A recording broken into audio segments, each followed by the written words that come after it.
no se escucha lo que está diciendo. Oh, qué bien que me advertiste. Juraba que me estaban escuchando. ¿Ahora me escuchan? Sí, ahora sí. Ok, gracias. Estaba haciendo una recapitulación de lo que habíamos avanzado, ¿no? Para quedarnos en la última clase que hablamos de los medicamentos de primera línea. Y habíamos hecho también un repaso de las características del esquema de tratamiento, cuya principal referencia es que es bifásico. Una primera fase de 2 meses y una segunda fase de 4 meses. Pero eso va a depender de las características que acompañan al diagnóstico. Por ejemplo, si es una tuberculosis pulmonar, pero resistente, o multidrogo o XMR, pues el tratamiento es diferente, ¿no? Ya no serán los 4 meses. La meningitis, por ejemplo, cuando se causa tuberculosis son 2 años de tratamiento. Cuando estamos hablando de ganglios es 1 año por lo mínimo de tratamiento. En huesos igual. Entonces, aunque no hay un estándar específico para cada diagnóstico, sino el tratamiento es para cada paciente individualizado. Y esto no podemos salirnos del programa. Si nos salimos del programa, tenemos que hacer la justificación previa carta que le pedimos a comité o el programa departamental, que es parte del programa nacional. Porque es difícil conseguir los medicamentos y el programa otra cosa que busca es evitar el mal uso, el uso indiscriminado de los medicamentos. Pero lo más grave es que cada vez quedan menos opciones de tratamiento para algún tipo de tuberculosis, el cual está con comportamiento de resistencia, ¿no? Entonces, en base a todos esos criterios, vamos a identificar y hoy tenemos la opción de que en horas podemos saber el tipo de cepa de tuberculosis y además si es resistente o sensible a la isoniazida o a la rifampicina. Y si queremos saber de todos el espectro, pues tendríamos que hacer el cultivo estándar y el antibiograma específico, ¿no?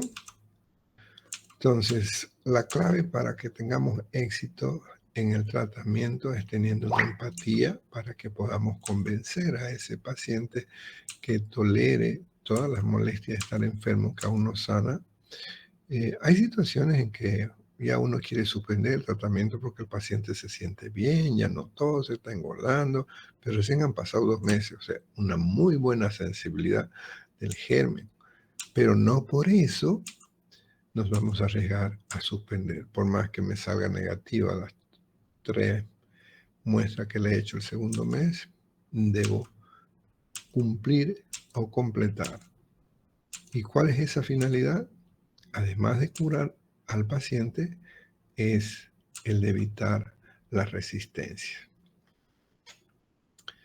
Habíamos comentado que de las 5 drogas que hemos aprendido en farmacología como de primera línea, solo usamos 4. ¿Sí? Entonces vamos a usar el isoniazida, rifampicina, piracidamida, tambutol. Eso lo revisamos en la tablita de la clase anterior. Hay que repasar un poquito lo que ya aprendieron en farmacología de la isoniazida. Las dosis son 10 miligramos por kilo en adultos.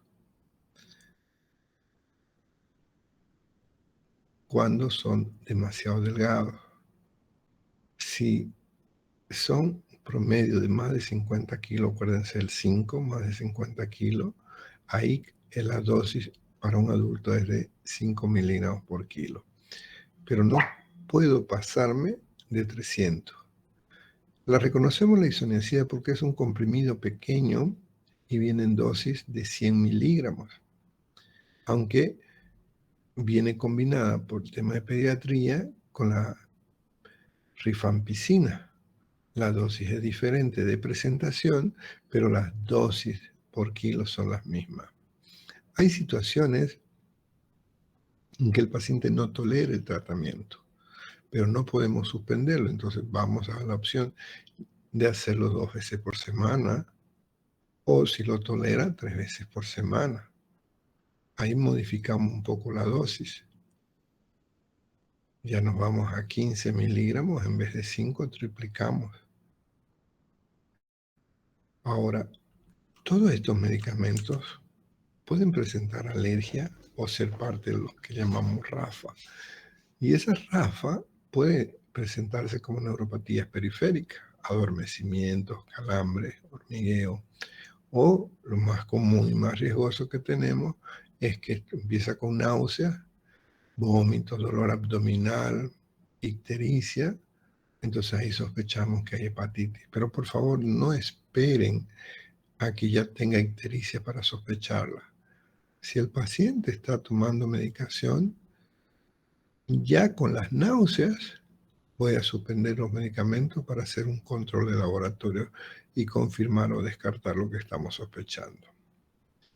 Muchos de ellos presentan manchas en la piel, exantema, tipo alergia, bien eritematosos, con prurito. Y sin embargo, si no calculo la dosis apropiada, por decirte, me olvidé de no más de 300, no, el doctor dijo en clase que es 5 miligramos. Mi paciente pesa 80 kilos, 5 por 8, 40, 400 miligramos, ahí lo estoy intoxicando. Entonces, por más que el paciente tenga más peso, mi dosis no se va a pasar de 300 miligramos. Hay que recordar que uno de los medicamentos que debemos evitar no usar es porque tiene acción a nivel intra como extracelular en el bacilo. Entonces, por los dos mecanismos. Y para disminuir el riesgo de las neuropatías periféricas, creo que no se ve mi mouse, ¿no? Vamos a activar un mouse. Puntero láser. Ahora se ve, ¿no? Entonces, la piridoxina, famoso complejo B, vamos a dar 10 miligramos diarios para evitar la neuritis.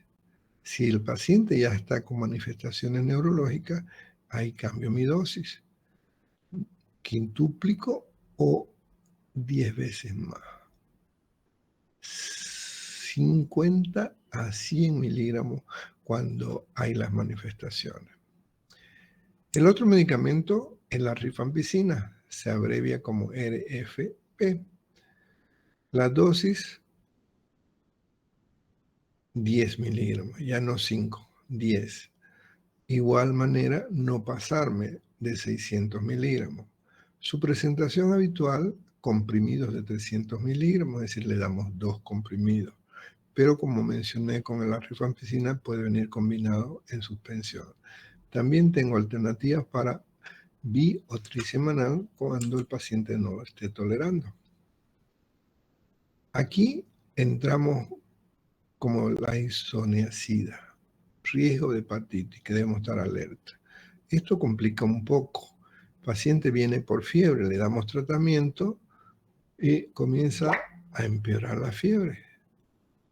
Tengo que tomar en cuenta que no es que sea resistencia, sino que está haciendo una reacción adversa y me está provocando fiebre. También presentan lesiones en la piel y es muy común las náuseas y los vómitos, pero no por hepatitis, sino por la intolerancia gastrointestinal. Es frecuente encontrar petequias o ya signos de sangrado. Su mecanismo de acción, bactericida, y aquí hay que tener cuidado de explicarle al paciente que va a orinar oscuro. Si usa lentes de contacto, que los evite porque las lágrimas también se tiñen.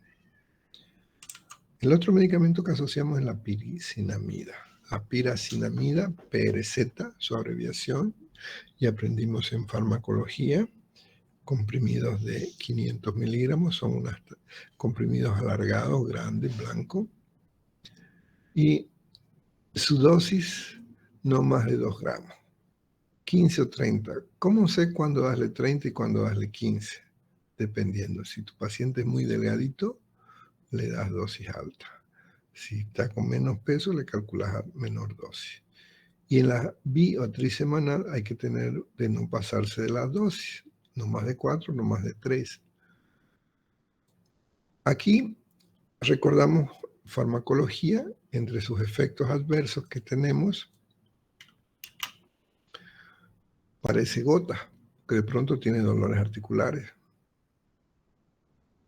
Puede haber hepatotoxicidad también, igual que los dos anteriores, también produce exantema, alteraciones gastrointestinales y el dolor articular relacionado con la hiperuricemia, probablemente. Mecanismo de acción, bactericida intracelular. Pero ojo, que ¿cómo sé que las náuseas y el vómito es por el Y o la pira o la rifan? No lo sé. Tengo que suspenderlo. No es que suspendo la piracinamida porque yo creo que es la piracinamida. Es difícil saberlo porque todos los medicamentos se los damos juntos. Entonces, cuando hay alguna manifestación, suspendemos todo y pasamos a lo que es la desensibilización, como vamos a ver enseguida. Y el cuarto medicamento que acompaña es el etambutol. Vienen comprimidos de 400 miligramos. Su mecanismo altera la síntesis del ácido ribonucleico. No es muy claro su mecanismo. La dosis, no pasando más de 2,5. Puede darse bi o trisemanal sin pasarnos de 2,5, igual que la dosis habitual. Los efectos adversos, que es más frecuente de ver, el paciente comienza a quejarse con la visión. Ahí ya tenemos que alertarnos y suspender el medicamento para que pueda ser reversible la lesión óptica. Mecanismo bactericida. Y también nos puede dar exantema. La streptomicina era el quinto medicamento, pero este ya entra como una alternativa. Es un aminoglucósido que se puede usar no solamente para tuberculosis, sino también para infecciones especialmente gram negativas.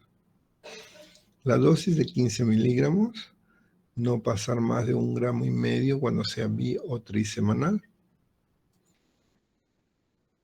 Como todo aminoglucósido, es nefrotóxico.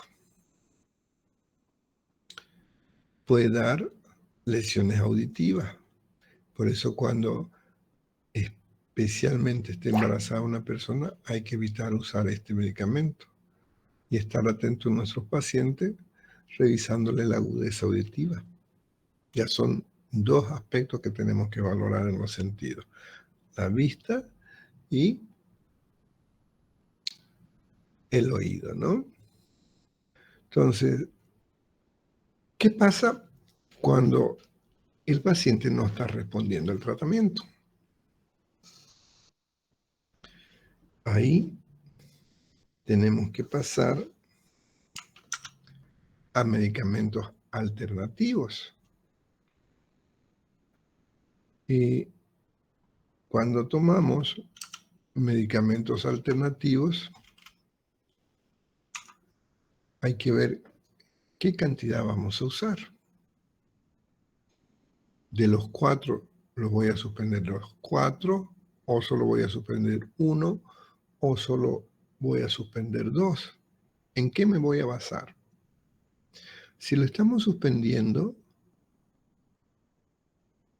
vamos a tratar de determinar cuál es el que está. Entonces suspendemos todo y cuando sus análisis están normal, el paciente no tiene ninguna queja, volvemos a empezar.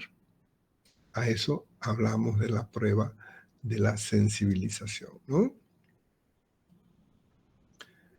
Hay algunos aspectos que, a pesar que se los pongo dentro del material de consulta, no me los están revisando, y es muy importante porque ustedes van a entrar a lo que es el internado y la provincia.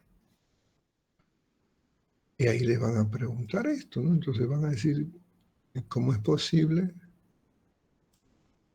y que no tengan en cuenta estos conceptos? Eso se los he puesto en el material de consulta,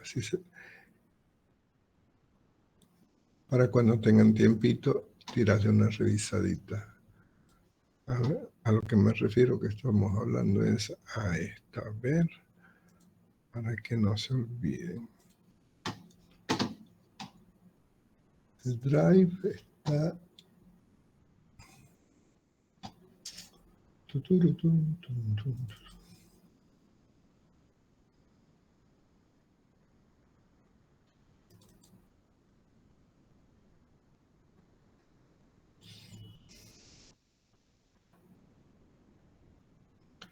Compartir esta pantalla. Presentar otra cosa. Esta. Ustedes tienen acceso a este drive donde se llaman libros de medicina. Y aquí hay un manual que necesito que le den una miradita para estos conceptos porque es parte del conocimiento como médico que deben tener, reforzando lo que es el programa de tuberculosis. Entonces, pregunto en exámenes, a veces, sí, no va a ser a veces. En el siguiente examen voy a consultarles algo referente a información que encuentran acá. Por ejemplo, suspendo el tratamiento no por Rafa, sino porque está ocurriendo que el paciente no veo que esté mejorando. Hay clínica. Entonces, para basarme en eso, ¿qué tengo que ver? Si responde o no responde. Ahí lo que tenemos que ver es la vaciloscopía, o mejor con el cultivo más. Entonces, aquí, clarito, ¿no? Tiene una vaciloscopía, o si el paciente no tiene posibilidad de una vaciloscopía, pero tiene un gene expert. ¿Y qué es lo que preocupa? ¿En qué momento voy a usar mi tratamiento alternativo? Entonces, recuerden, son dos opciones. Una, por Rafa, porque no tolera, porque le da alergia. Y la otra es porque no hay respuesta al tratamiento. Entonces, ¿cómo yo sé que no hay respuesta? Primero, la clínica, y lo segundo, lo confirmamos con un cultivo y donde vamos a ver la sensibilidad y la resistencia. Y aquí, por favor, recuerden que para la resistencia de la isoniazida usamos no Gene-Ekper, usamos la prueba de Motz o el Lobestein, el clásico, ¿no? Entonces, cuando vamos a usar medicamentos de primera línea, va a ser para cuando ocurra tuberculosis sensible. ¿Sí? Pero lo que quiero que quede claro es qué hacemos con los que son resistentes.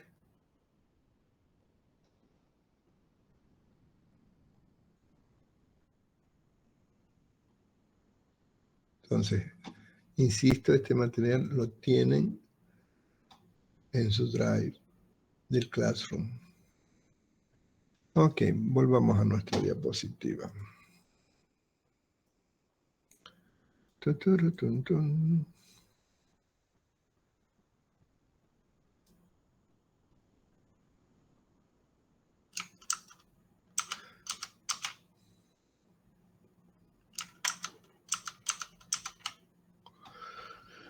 Entonces, en segunda línea tenemos más alternativas que puede encontrar en la farmacia, las puede encontrar la mayoría, pero recuerden que no es que la encuentren en la farmacia, sino que tienen que tener la aprobación del comité departamental. El único apuro que hay con esta enfermedad que es crónica es cuando tenemos un paciente con inmunodeficiencia, ¿no? Ahí sí voy a apelar a lo que es el...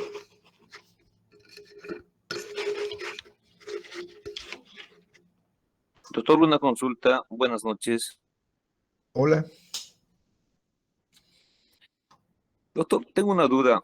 De acuerdo al laboratorio, las personas que no son, ¿cómo le digo?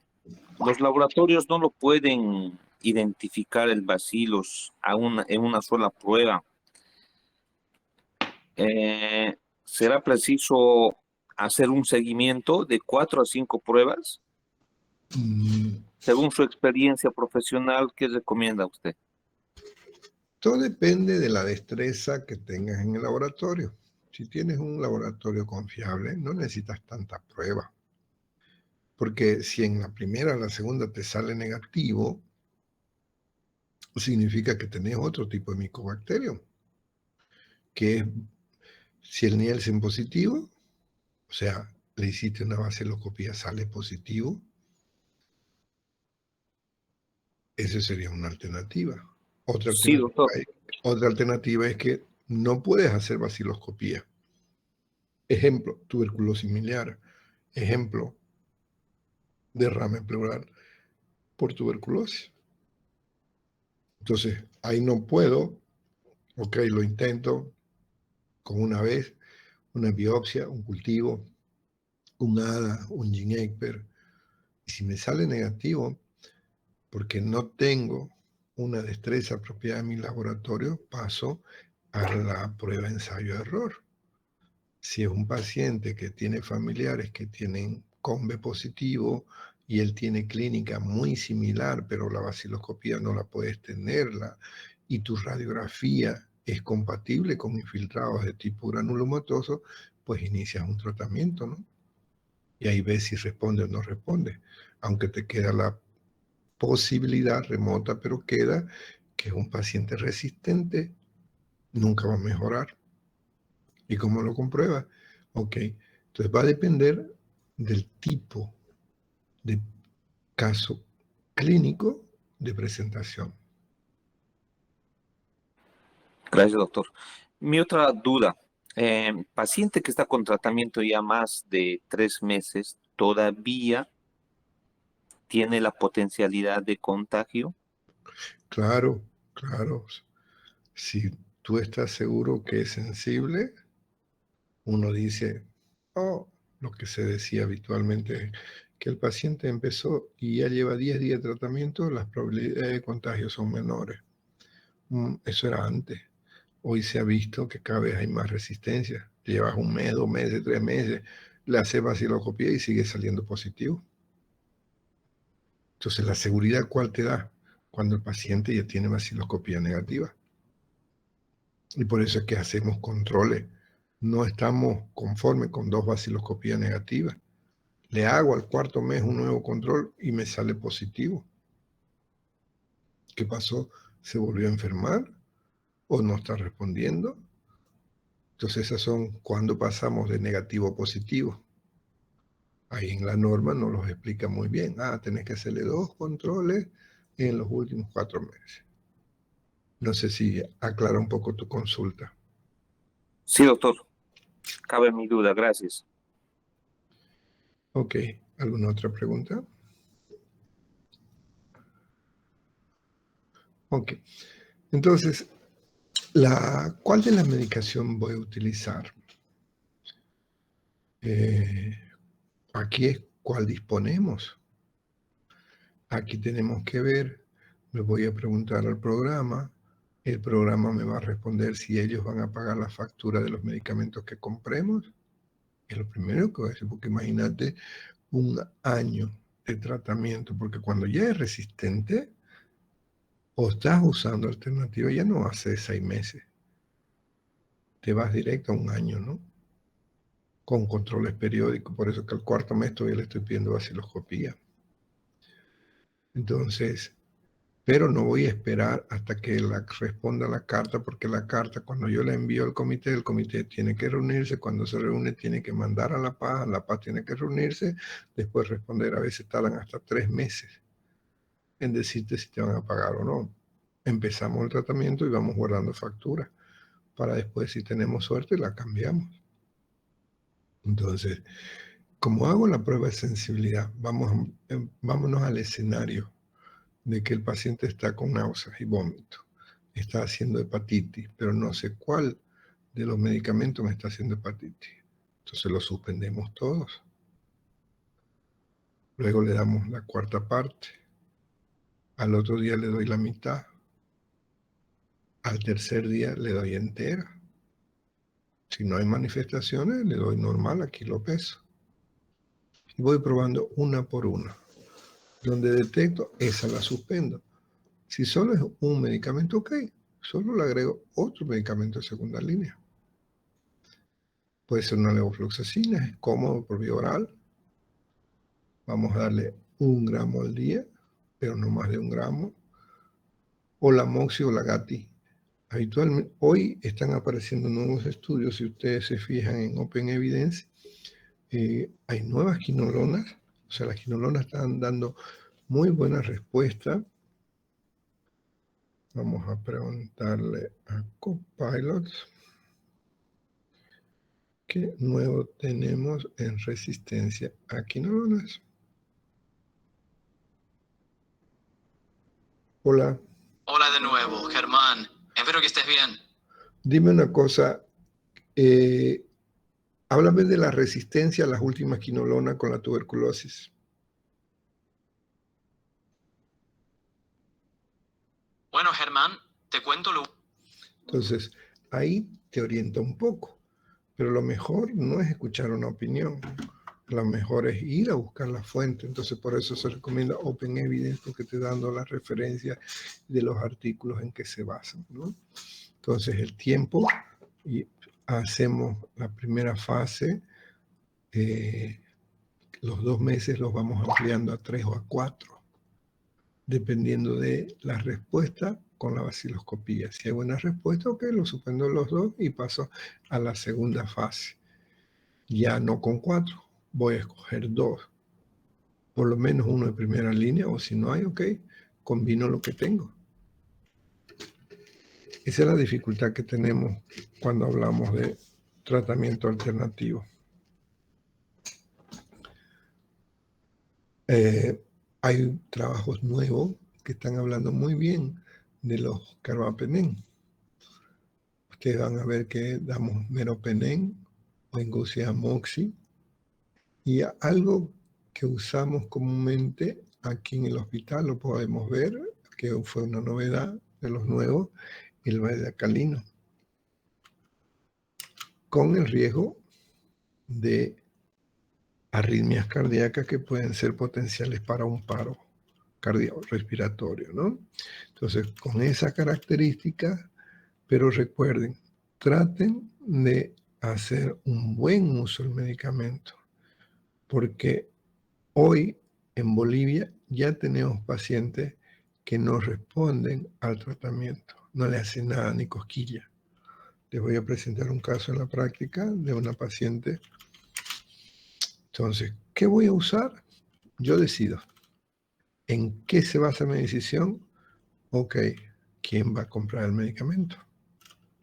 Hasta que lo pague el programa, alguien lo tiene que pagar. Entonces, mi paciente lo tiene que pagar, obviamente. ¿Qué uso? Ok, averiguo de una manera sin ofender al paciente, explicándole que el tratamiento, vamos a hablar de 1 año, entonces tenemos que tener, y ahí veo si uso una quinolona de última generación o una de menos porque es más económica, o cambio. Ahora, la desventaja de los carbapenem es que no tenemos por vía oral, ¿no? Entonces, lo que menos queremos es tener tiempo prolongado de medicamentos parenterales, porque no son de fácil administración. Habitualmente el paciente resistente lo tenemos en el hospital cuando se puede. ¿Por qué cuando se puede? Porque a veces el paciente te solicita el alta y no puedes negársela. No es como le comentaba en la clase anterior, que hay países que te internan y no te dan de alta, te pagan tu sueldo como si estuvieras trabajando, pero no puedes irte hasta que tu vaciloscopía sea negativa para evitar el riesgo hacia los demás. No ocurre en Bolivia. ¿Cuántas veces bastante incómodo nos sentimos porque un paciente penal que es resistente y sabemos que allá no va a haber aislamiento, quiero irme? ¿Y por qué quiere ir? Porque acá no hay lo que allá tiene, ¿no? Acá tiene una buena comida, una buena cama, visita, pero no tiene lo que no puede dar en el hospital. Entonces, escogemos, depende de la opción que tengamos. Especial tratamiento es las embarazadas. No porque esté embarazada no le voy a dar tratamiento. Recuerden que el embarazo la desnutre a la mujer. Si no tiene una buena alimentación, entonces eso hace de que la enfermedad avance más rápido. Entonces el tratamiento va a ser durante 9 meses sin piracinamida. Vamos con INE, Rifan y etambutol. 8 semanas o 4, dependiendo. Si hay sensibilidad a la isoniazida y a la Rifan, le quitamos el etambutol para que sea mejor su embarazo. Nos quedamos con ISO, con Rifan, 2 veces por semana para 9 meses. ¿Sí? Debo evitar la estreptomicina porque es teratogénico y no queremos un bebé que nazca solo. En ocasiones nosotros tenemos que usar profilaxis. Imagínate, te toca tu año de provincia y te han destinado al broncopulmonar y sos el médico responsable. Ok, tomo profilaxis, tomando en cuenta los efectos adversos que puede ser. Pero si voy a usar solo un medicamento, es 9 meses, más largo que el tratamiento específico. Si solo quiero rifampicina, 2 meses. O 4, dependiendo de cuánto es mi riesgo. Esta revista que ya no viene, la Isla Diva, ilustra muy bien el tema de por qué, como les dije en la clase anterior, lo que comentaba un profesor infectólogo en un congreso, que es posible que la guerra entre la especie humana y la especie de los bacilos la ganen los bacilos, porque tienen una capacidad tan rápida de adaptación genética a través de la mutación para evitar que el medicamento altere su ciclo de ninguna de sus formas. Como alternativa, podemos usar otros medicamentos que no es fácil encontrarlos, y recuerden que ¿por qué no hay tantos remedios? Porque investigar el costo es altísimo y las fases son largas, entonces pocas empresas invierten más porque esta es una enfermedad de pobres. La tuberculosis generalmente desnutrido cambió ese paradigma con el tema del HIV. Y este medicamento lo tenemos en el hospital. No va a ser raro que cuando estemos pasando la práctica veamos que un paciente está usando Cirturo. Siempre un electrocardiograma antes. El de la Manip, otra alternativa, 100 miligramos 2 veces al día durante 24 semanas, pero siempre bajo observación directa. Entonces, recuerden, tengo sospecha de RAFA, no voy a esperar que sea una RAFA confirmada para suspender tratamiento. ¿Y qué es lo primero que hago? Un hemograma, ahí me va a mostrar los eosinófilos, un hepatograma, ahí vamos a ver las transaminasas elevadas. Si hago pruebas de alergia van a salir positivas, y tener precaución en el caso de sospechemos de un DRES. Eso ya nos alerta más. Es como cuando tenemos los problemas neurológicos más riesgosos, ¿no? Entonces, suspendo todo y comienzo. ¿Cuál es el principal medicamento que tiene que estar en el esquema, el isoniazida por su doble acción. Entonces, con ese comienzo primero. Ya todos sus análisis normal, ya no tiene ninguna roncha, no, está chalinga. Ok, día 1 viene de 100, le doy la mitad. Día 2 le doy tableta completa. Día 3, el tratamiento normal. Y voy verificando. Si de pronto aparece el último que le di, comienza el paciente quejándose, ok, ese fuera. Luego pruebo con el otro. Si están, puedo tener 2 medicamentos que me provoquen eso. Y ahí, pum, paso a esquema alternativo. Siempre recuerden, todos los medicamentos que usamos dan efectos adversos. No hay que quedarse tranquilo y esperar que tengas un DRES. El DRES aquí es una reacción a fármaco que acompaña de alta eosinofilia. Y en el 96, Boque comenzó a escribir respecto, ya que es potencialmente fatal. Paciente fiebre, la piel se pone rojísima con todas esas lesiones como si fuera alergia, le aparecen adenomegalia y si ya tenían aumentan, veamos en el hemograma la eosinofilia y de pronto el paciente está con visceromegalia, con dolor abdominal porque el vaso y el hígado se le creció. Entonces, aquí, si tenemos esta clínica con un hemograma con una eosinofilia importante, recuerden que el valor es hasta 4, ahí tenemos que tomar en cuenta. Y además descartar otros medicamentos que pueden hacer lo mismo. Entonces, lo ideal, queridos amigos, es que se cumpla el tratamiento supervisado. Pero no siempre se puede. Recuerdan lo que hablamos el otro día, porque da vergüenza cuando vamos al Congreso y decimos que en Bolivia solo damos 6 días de tratamiento. Sí, justamente por eso. Porque debería darse todos los días. Pero como no hay el personal suficiente para que esté en el centro de salud para atender cuando venga el paciente o el personal que tiene que ir a su domicilio, ok, descansamos un día. Siempre la alerta hacia qué. Como somos pacientes con COMBE, entonces la alerta ¿cuál es? Familia. Empezamos a buscar miembros en la familia que ya podrían estar contagiados o lo vamos vigilando. Entonces, lo principal para que haya un cumplimiento del tratamiento es que haya una empatía de parte del médico que lo convenza que se va a curar, que la enfermedad se sana y que va a estar con él acompañándolo para su tratamiento y lo convencemos. Bien, ni siquiera tiene que ir a la farmacia a comprarse un medicamento. En el centro de salud donde vaya le van a dar su medicamento gratis, no paga nada. Otra de las características que sí o sí tiene que haber es el DOTS. Eso se demostró que fue la clave porque hay mayor cantidad de personas con respuesta al tratamiento.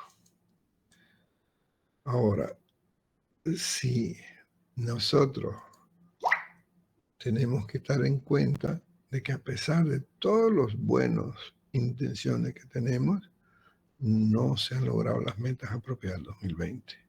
Hoy estamos con las metas 2025 haciendo un análisis y no ha cambiado mucho. ¿Por qué? Porque vino el COVID, luego el tema de los recursos, guerras, etcétera, ¿no? Entonces, pero creo que si ustedes, como parte de la comunidad, convencen de que esto es una enfermedad que se cura y que estamos alerta al contagio, vamos a poder tener mejores resultados en los siguientes 5 años. Hay un día que festejamos, así como hay el Día Mundial de la Salud, tenemos el Día Mundial de la Tuberculosis. Todos los años hacemos una feria. ¿Alguna pregunta?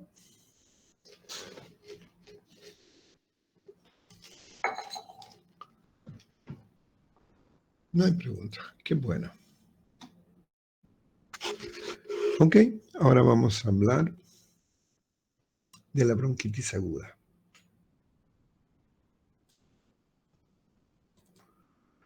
Tun, tun, tun.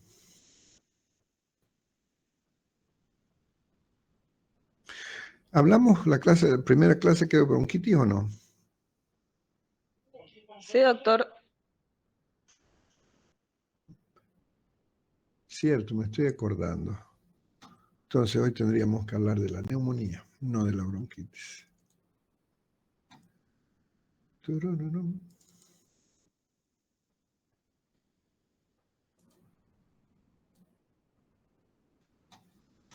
Compartir pantalla.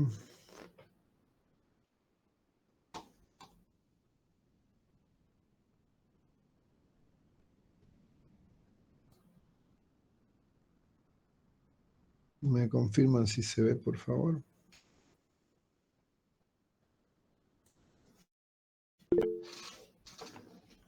Sí, Michelle, la escucho. Doctor, creo que no avanzamos bronquitis crónica. ¿Vamos a avanzar ese tema? No, la bronquitis aguda me refiero. Sí, aguda, sí avanzando. Ok. La neumonía estoy seguro que no hemos avanzado. ¿Se ve la pantalla? Sí se ve, doctor. Gracias. Bien. La neumonía es una de las patologías infecciosas común en nuestro medio. De pronto se provoca una inflamación a nivel del alveolo, hace una alveolitis. Si no controlamos, esta inflamación va creciendo y puede afectar ya sea un segmento o múltiples segmentos. Y tiene una triada característica: fiebre, dolor punto de costado y tos. Vas a sospechar siempre de una neumonía. Cuando hablamos de neumonías jóvenes, estamos hablando de infección en el pulmón, con sus variantes. Pero un elemento clave es que tiene que ser agudo. Si hay una infección en el pulmón crónica, ya no le decimos neumonía, le damos su nombre. O tuberculosis pulmonar, o micosis, ¿me entienden? Porque una tuberculosis o una micosis también cumple el mismo criterio. Inflama, es infeccioso y da la clínica muy similar dependiendo de la ubicación. Entonces, cuando vemos el proceso de atención, ¿qué es lo primero que hacemos de nuestros conocimientos? Primero, aplicar semiología. Entonces, el paciente con tos. El segundo paso es tratar de ver por qué está con tos. Eso me va a llevar a la etiología. Y si sé la causa, pues busco un tratamiento dirigido a esa causa, con lo cual resuelvo el problema. Entonces, cada manifestación que presente el paciente, no solo en neumonía, en todo, tengo que tratar de entender qué está pasando. Si tomamos como ejemplo qué pasa con los virus, que tienen característica de que tienen periodos de incubación cortísimos,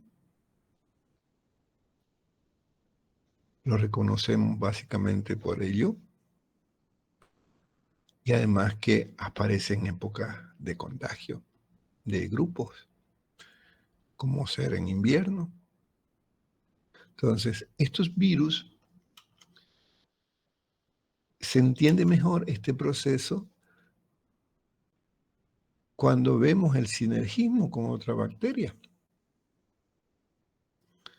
Como nuestro organismo está ocupado defendiéndose de ese virus, ahí se aprovecha una bacteria o viceversa. Está defendiéndose la bacteria y el virus se aprovecha. Entonces, una vez que ingresa por vía aérea, principalmente, aunque puede ingresar también por otras vías, provoca un proceso inflamatorio localizado. Y mientras se va replicando, nuestro organismo comienza a presentar reacciones en respuesta y que a la vez son alertas para que nos demos cuenta que algo está pasando. Los escalofríos, el malestar, la astenia, la dinamia, el decaimiento, todas esas manifestaciones te está indicando que algo está ocurriendo.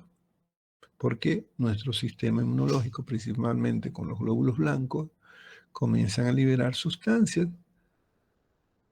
y a la vez esa respuesta también provoca, y en ocasiones es más fuerte, la respuesta del organismo que lo que está haciendo el germen.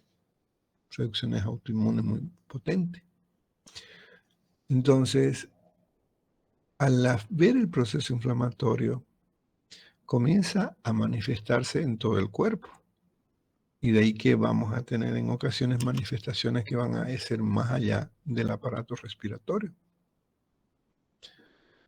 Hemos tenido un gran aprendizaje con las enfermedades virales porque nos han hecho jocha. Aún influenza sigue llevándose muchas veces los puntos de ganar porque aplica a personas que tengan alteración del sistema, o son ancianos, o son muy niños, o están inmunodeprimidos, entonces el organismo no hay chance. Otros virus, que es su primo hermano, un SARS-CoV-2, que es del COVID. Pero no solo los adenovirus, los arenovirus, cualquiera, inclusive, aunque no es tan frecuente, un herpes, un cetomegalovirus, lo que quieren. Por eso generalmente cuando sospechamos el virus o vemos un paciente grave sin tener una expectoración clara, pedimos un panel viral y ahí el panel viral nos va a mostrar qué antígenos tenemos. Para tratar de comprenderla mejor, hay clasificación y varias. Unas ya sea por su etiología bacteriana, el tipo de bacteria, otros por la ubicación. Y aquí van a tener cuidado con este concepto de anatomopatológico, clasificación anatomopatológica. Hay dos respuestas acá. Una, que es la que te da el patólogo, la fase inflamatoria, fase de hepatización gris, fase de hepatización roja. Esas 4 fases son diferentes a ubicación del organismo. Si es un lóbulo, si es en varias partes, o si es la neumonía necrotizante o el absceso, o la forma de alterar el parénquima. Y hay otra que también es importante, yo no sé cuál es más, todas tienen, pero esta sí es muy importante, porque no va a ser la misma respuesta de tu organismo, por lo tanto, no puedes arriesgarte y vas a buscar un esquema diferente, más agresivo en el tratamiento si estás con un paciente que esté con su sistema defensivo alterado. Por cualquiera de las comorbilidades que hemos mencionado. Diabetes, nefrópata, HIV, corticoides, etc. Para pensar en eso. Y hay otra clasificación por el comportamiento de él. Y aquí tenés 2 variables para responder. Típico o atípico, ¿por qué? Por la clínica, porque lo típico es tos, fiebre, dolor punta de costado, vas a sospechar neumonía. No, pero este paciente tiene fiebre y está con diarrea, o está con vómito, o está con anemia por hemólisis, y es una neumonía. Entonces, aquí, opción 1, por la forma clínica de presentación. Opción 2, va a ser por el tipo de germen. El germen típico son los gram positivos, el neumococo. A un atípico, una pseudomonas, una Klebsiella, una Escherichia coli. Imagínate un cultivo de esputo, una E. coli positiva, cuando lo habitual es encontrarlo en flora urinaria o flora intestinal. Y hay 2 clasificaciones más que quiero que las tomen en cuenta, y muchas veces lo confunden para qué. El para qué de la clasificación de Fine o la clasificación de Kur es básicamente para el pronóstico, que obviamente hay una correlación el pronóstico con la hospitalización, porque el que tiene mal pronóstico no me voy a arriesgar, lo tengo que hospitalizar. Entonces me ponen el examen, para ver si lo hospitalizo o no. No, por favor, esa no es la respuesta. La respuesta es para ver el grado de severidad. Por ejemplo, si uso la escala de Kurb, ahí voy a ver, facilita, porque es su acrónimo, Kurb-C, ¿de qué es la C? De alteración del estado neurológico. Confusión. La U, por alteración de la función renal. La R, por la taquipnea, o bradipnea, viceversa. Y la B, ¿cómo está la parte hemodinámica? ¿Cómo está su presión? Y a eso agregarle una opción más, es mayor de 65 años. Le va dando un puntaje. ¿Cuál es mejor? La define el índice de severidad de neumonía, PSI, o el CUR. Para que vos sepas manejar mejor, porque ambas tienen la misma característica. Y hay otra variable más que también hay que considerar, es la NAC o la NIC. ¿Qué es la NAC? Neumonía adquirida en la comunidad. ¿Qué es la NIC? Neumonía intrahospitalaria. Y esta neumonía intrahospitalaria la reconocemos facilito, porque es paciente que ingresa a un hospital por cualquier causa, pero no por problemas respiratorios, y a los 3-4 días comienza con cuadro respiratorio, esa es una neumonía intrahospitalaria. Y esa va a ser más agresiva por la virulencia del germen, con alta posibilidad de resistencia, en la cual te vas a ver obligado a iniciar un tratamiento por vía parenteral y hospitalizado. Poco probable que manejes un intrahospitalario por vía oral ambulatoria. Entonces, lo habitual, entre lo típico, es pensar en un neumococo. ¿Cuál es la típica? La neumonía adquirida en la comunidad, ¿no? Esa es la más típica. Y recuerden, se presentan en épocas de epidemia, los cambios de clima, especialmente el invierno, tenés más probabilidades de que esos cuadros de resfrío, esos cuadros de gripe, esos cuadros de bronquitis, terminan desarrollándose neumonía. Y epidemiológicamente afecta bastante, ¿no? Porque no solamente gastas en los medicamentos, sino también en lo que el paciente no produce, porque no puede ir a trabajar. Por lo tanto, tenemos que pagar un reemplazo. Y encima necesita atención hospitalaria, entonces hay que gastar en cama hospitalaria, etc. Entonces, preocupa porque es una de las enfermedades que se menciona que podemos prevenir. Por eso es que recomendamos a toda persona mayor de 60 años su vacuna antineumocócica. Eso le va a cubrir especialmente si el paciente tiene riesgo.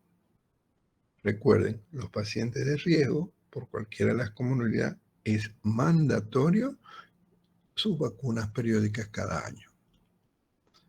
Entonces, aquí algo que tenemos que hacer nosotros como médicos es saber tratar.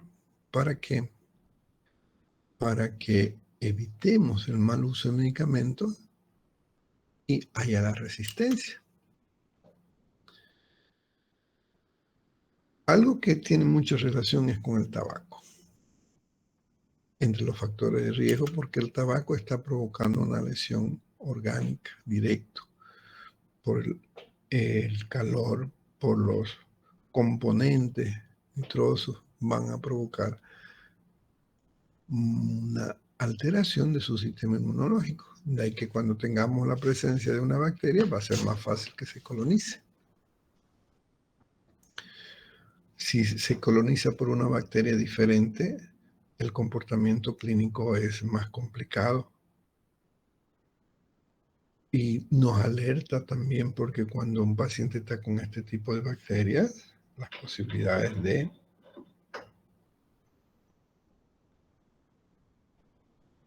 defensas malas para que ese paciente tenga un resultado diferente al que quisiéramos. Algo que siempre con la neumonía nos cuestionamos, ¿voy a esperar reconocer el agente etiológico para iniciar el tratamiento? La respuesta es no. Por favor, comenzamos con tratamiento empírico, pero tomando la muestra para el cultivo del antibiograma antes de usar el medicamento. Entonces ya yo comienzo con un tratamiento empírico pensando, es de la comunidad, ¿qué edad tiene? ¿Qué comunidad tiene? Entonces, es un neumococo, entonces si es neumococo le va bien un betalactámico. No, es un inmunodeprimido. Ok, entonces me arriesgo porque probablemente no va a ser un neumococo, va a ser un estáfilo, va a ser una Kliselia, va a ser un micoplasma, tantas de las alternativas de bacterias que podemos tener. Pero cuando llegue el tratamiento, el cultivo, ahí pues ya verifico si mi esquema terapéutico es el apropiado.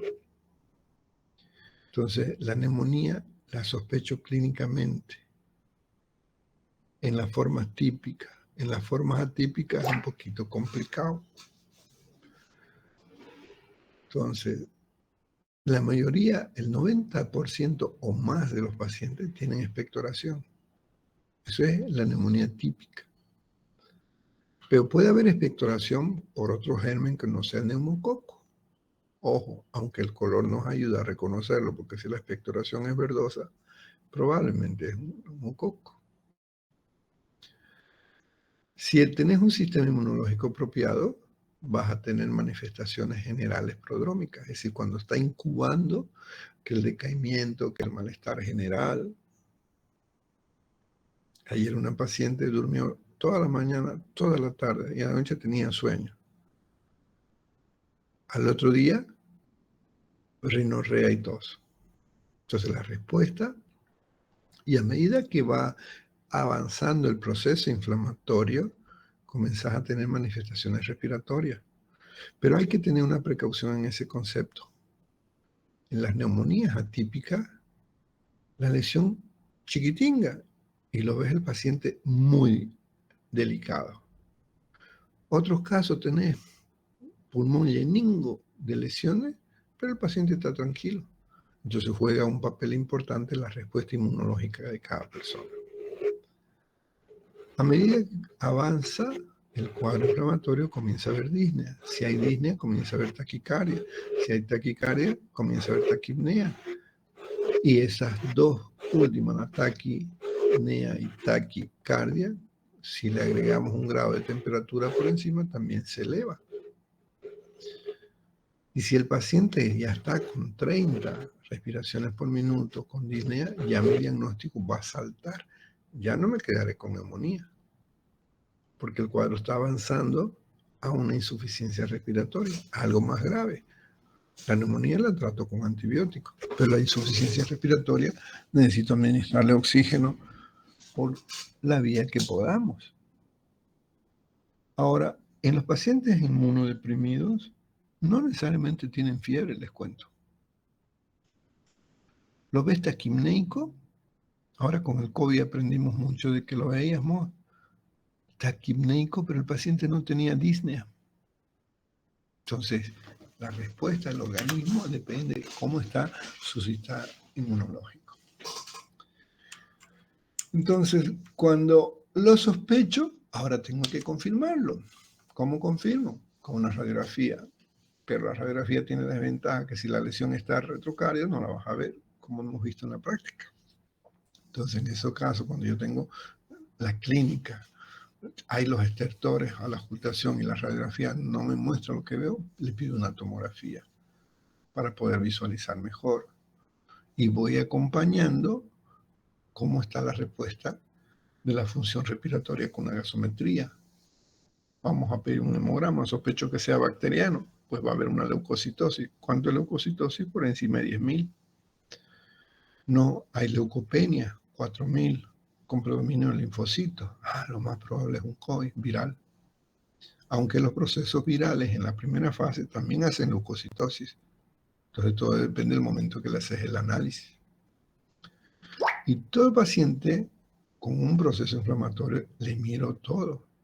Cómo está su hígado, hepatograma, cómo está su riñón, ureacreatinina, cómo está su glicemia, cómo están los electrolitos, el sodio, el potasio. Y paciente que esté con sospecha de un proceso y que se vea que las defensas por alguna razón no están bien, vámonos con la serología para hacer una prueba de HIV. Pero con el consentimiento informado. No puedo hacer el HIV si no le pidió la autorización al paciente.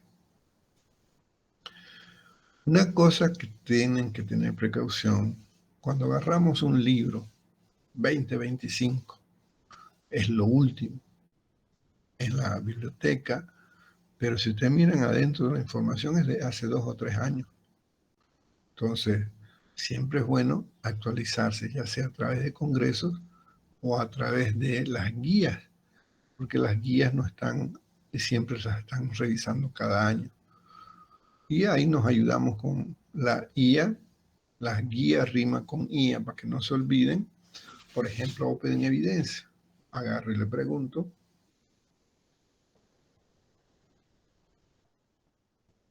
Siempre y cuando no esté respondiendo al tratamiento empírico. Neumonía igual gran positivo. Ok, antibióticos para gran positivo. Entonces, vamos a ver que cuando sospechamos un proceso neumónico, nuestro estándar es una radiografía. Ahí vemos una radiografía PA en inspiración profunda, en la cual estamos viendo una imagen radiopaca en el lóbulo superior, afectando parte del lóbulo medio, con broncograma aéreo. Y hemos visto casi todas en un grupo, nomás que le falta radiografía, que estas imágenes de aquí son lo que decimos broncograma. Puede haber patrón intersticial, puede haber diferentes patrones, puede ser un patrón de absceso, o en parches. Cuando son en parches ya no es un neumococo. Si ya veo un paciente en parche, puede pensar en una típica o un estafilococo. No es el patrón habitual. Pero en el clásico, este es el patrón que vas a encontrar. Lo ideal, no cuando esté tan grande. Lo ideal, pero esto se forma en 24 o 48 horas dependiendo de la virulencia y el estado del paciente. Siempre pedimos una lateral para ver si la lesión es anterior o posterior. Eso nos ayuda en cuanto a la sospecha de cuál es el agente etiológico. Aquí no es lo habitual. En la radiografía de mi lado izquierdo, no es lo habitual porque las condensaciones son más en la parte media o en la parte superior. Pero miren, este es basal. Y no borra la silueta cardíaca, nos da el signo de la silueta. Esto implica que la lesión es posterior. Aquí no voy a pensar en neumococo, porque me está afectando en diferentes partes. Lo más fuerte, pero también tengo acá y tengo acá infiltrados alveolares. Por eso, para ver una radiografía, como en este caso, preferimos un buen negatoscopio con una lupa. ¿Y dónde encuentro? En la región del ilio, en la región hemitórax derecho, hemitórax izquierdo. Fíjense que en el hemitórax izquierdo no tiene la misma característica las bases. Aquí estamos encontrando una imagen de condensación lineal, un infiltrado. Uno dice, ¿es una telectasia? También da fiebre, también da leucocitosis, o es una neumonía. Le pido una lateral y ahí veo que hay una imagen de condensación, lo que estábamos viendo acá. Por una parte tapa la silueta cardíaca. Entonces, cuando hay dudas, ya estamos aprendiendo a ver una tomografía, ¿no? La tomografía, aquí no es el corte ideal, porque esta es la ventana mediastínica. ¿Por qué sé que es mediastínico? Pero el pulmón se lo ve negro. Un corte axial. Entonces, aquí veo un infiltrado con broncograma, pero no lo ideal, aunque lo puedo ver, porque se nota, facilito de reconocer el broncograma, pero no es el ideal. Para aquí tengo que ver en la ventana pulmonar, no en esta ventana, por eso se la refuerzo, porque vean que se puede, pero no es la ventana apropiada. Cuando ustedes reciban la tomografía, obviamente van a recibir las dos ventanas, entonces van a poder mirar las dos. No es que no es que solicito uno para ver, no, te llega, pero es importante recalcar lo que hemos hablado en clase. Entonces, el diagnóstico primero lo hago clínico, trato de confirmar su etiología, fíjense, diagnóstico clínico, que no es lo mismo que el diagnóstico etiológico. Sospecho quién es la causa, el mayordomo, decimos siempre, ¿no? Neumonía va a ser siempre el sospechoso, el neumococo. Entonces le pido cultivo no solo de esputo, sino también de sangre. 3 hemocultivos. Y hago además pruebas como el panel viral para descartar y un cultivo para que nos diga cuál es el agente etiológico, y si pido cultivo también pido antibiograma, ¿no? Cuando hay un derrame paraneumónico, este se puede convertir en un empiema. Empiema es el derrame pleural con pus.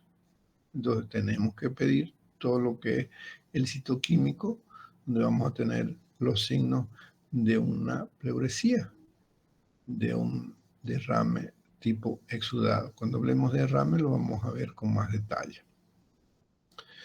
La tinción de Gram tiene una desventaja en que en ocasiones el germen que estás obteniendo es de la boca o de la garganta y no del pulmón.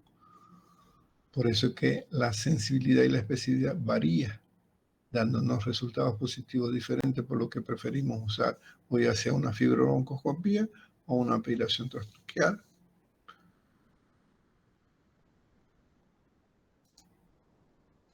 Cuando hacemos el examen de la saliva, de la expectoración, vamos a ver la citología para descartar neumonías atípicas o virales, ¿sí? Todo cultivo, si tenés suerte, te va a arrojar el germen, pero siempre evitamos antes de usar los medicamentos. ¿Que lo puedo hacer? Sí, pero las probabilidades de sensibilidad va a variar, ¿sí? Entonces, miren ustedes que a pesar que pedimos cultivo y expectoración, casi la mitad de los pacientes son negativos. Y la clínica es típica de un neumococo, toda la expectoración verdosa, el soplo, o sea, todo lo que es la condensación. Aquí le hago una pequeña lista. Hay mucho más que estos gérmenes y virus, pero estos son los más comunes. En primer lugar, en porcentaje, dependiendo de diferentes investigadores. Chaparro con su colaborador da hasta un 49%, pero sin embargo hay otros que no le dan tanto valor, que hay que pensar en otros gérmenes. Por eso lo ideal es hacer un cultivo apropiado y tener suerte, no como decía el compañero, ya voy 5 muestras, 6 meses y me sigue saliendo negativo. Si le preguntamos a Perplexity cuáles son los criterios de resistencia, estas 3 variables, fíjense, me da opción 1 para un neumococo. Si es resistente, porque de entrada le voy a dar un betalactámico, ¿no ves? De entrada. Pero puede ser que sea resistente a penicilina. ¿Qué hago? Le doy sulfa. Pero no siempre el betalactámico responde mal si le usas una cefalosporina. Entonces, ¿en qué casos voy a tener más precaución? En los inmunodeprimidos, ¿sí? Aquí un ejemplo, este material lo tienen en los gérmenes más comunes que podemos tener. Vamos a hablar cada uno de estos medicamentos, de estos gérmenes, en cada una de las neumonías que estamos viendo. Recuerden, ¿cómo evitamos la resistencia? No dando tratamientos suspendidos, no dando tratamientos a medias, ¿no? Y en ocasiones, cuando tu paciente no tiene margen de que tenga que esperar cultivos o fallas en tratamiento, te vas a hacer técnicas invasivas. Vas a llegar a aspirar de la zona más cercana a la lesión para que qué germen es el que tienes y ser más dirigido al tratamiento. Vamos a quedar aquí. ¿Alguien tiene alguna pregunta?